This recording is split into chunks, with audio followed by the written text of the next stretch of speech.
Hi, welcome to our Homestead series. We hope this will be of enjoyment and informative. We don't know everything, we don't do everything perfect, but what we do know works for us. In these economic times, people have been talking about a back to the land movement or getting back to a more simple way of life. The transformation from the comforts of city dwelling and our modern way can be a little different going back to the homestead.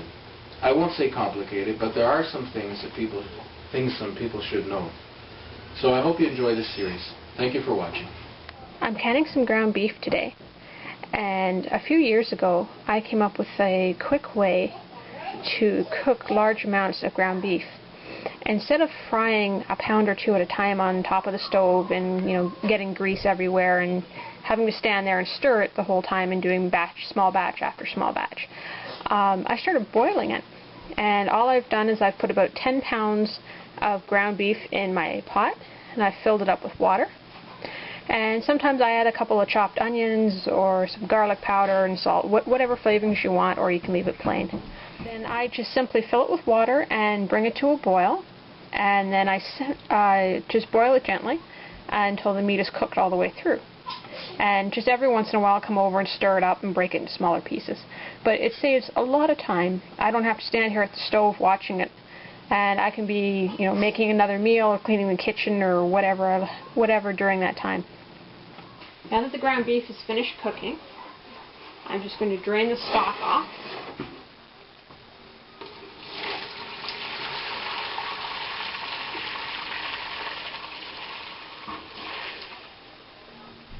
And now we've got our hamburger all ready to can. One advantage to boiling your hamburger meat is that it draws all the fat out of the meat. Once you let your broth cool, you can skim all that off, and then you could use the broth for gravies or add some more seasonings and make a soup stock out of it. Yeah, I'm just breaking the hamburger up into smaller pieces to put into the canning jars. This is really easy because when you boil the meat, it gets very soft. Now, if you don't like a nice soft meat, if you like it more crispy, like it gets when you fry it, then when you're ready to use it, just fry it until it crisps up with whatever spices you want. Now I'm just going to start adding the ground beef to the jars.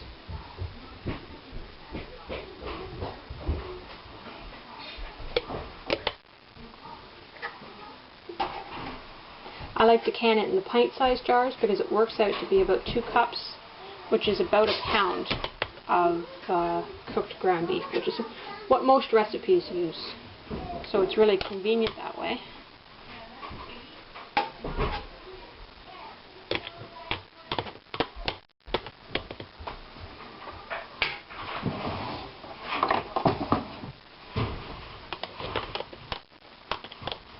I'm not packing it down too hard here, I'm just leveling it off.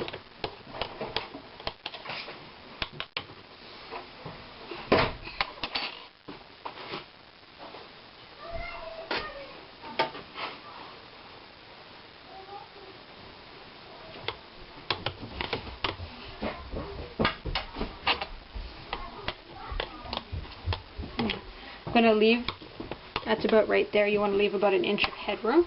And I'm just going to move on to the next jars now. Once your jars are full, add boiling water, or beef broth will work as well.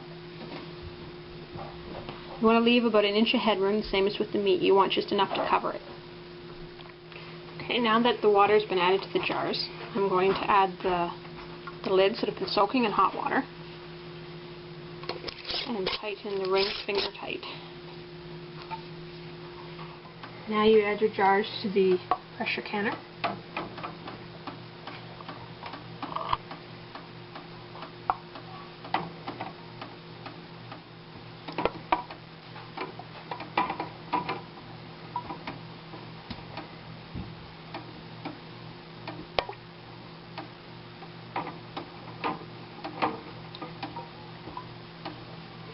And then you put your lid on your canner and turn to lock it into place. And now you just have to wait for it to come to a boil. Our canner has come to a boil now, and it started venting a steady stream of steam. So now I'm going to set the timer for 10 minutes and let this continue to vent for 10 minutes. And it's been venting for 10 minutes now. I've turned the timer off and now it's time to add the weight. And I'm using a 10-pound weight for our altitude.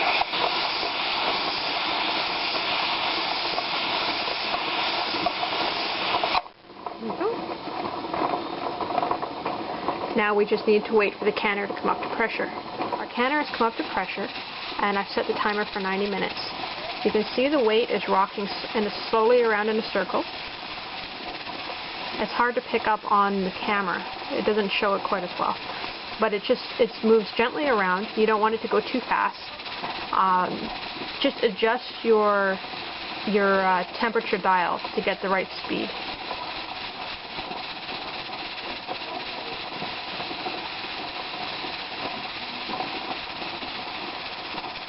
I find about a medium-high works good for me. And on my old stove, I had to do it on about a number 5, probably about a medium-low.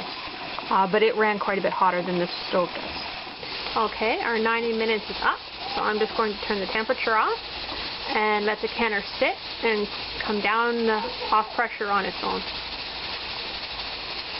You want to wait until the canner is completely finished venting. If the plate stops moving, you're going to continue to hear a hissing sound of the pressure escaping from the steam and pressure escaping from the pot.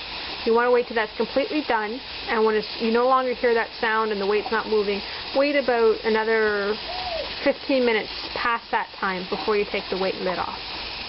The canner has come down from pressure, and now I'm going to remove the weight. This one screws up.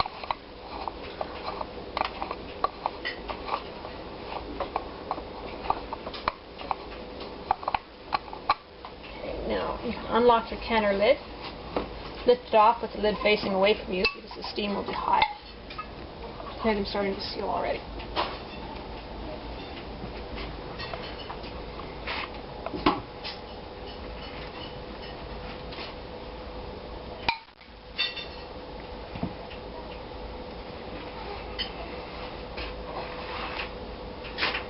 You can take them out and sit them on a towel or a wooden surface.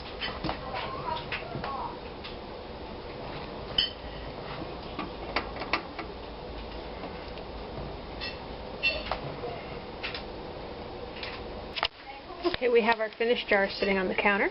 Now just leave these sitting here for about 24 hours. You want the seal to set. Then once that's done, you can remove the rings and wipe the jars down and label them and put them away.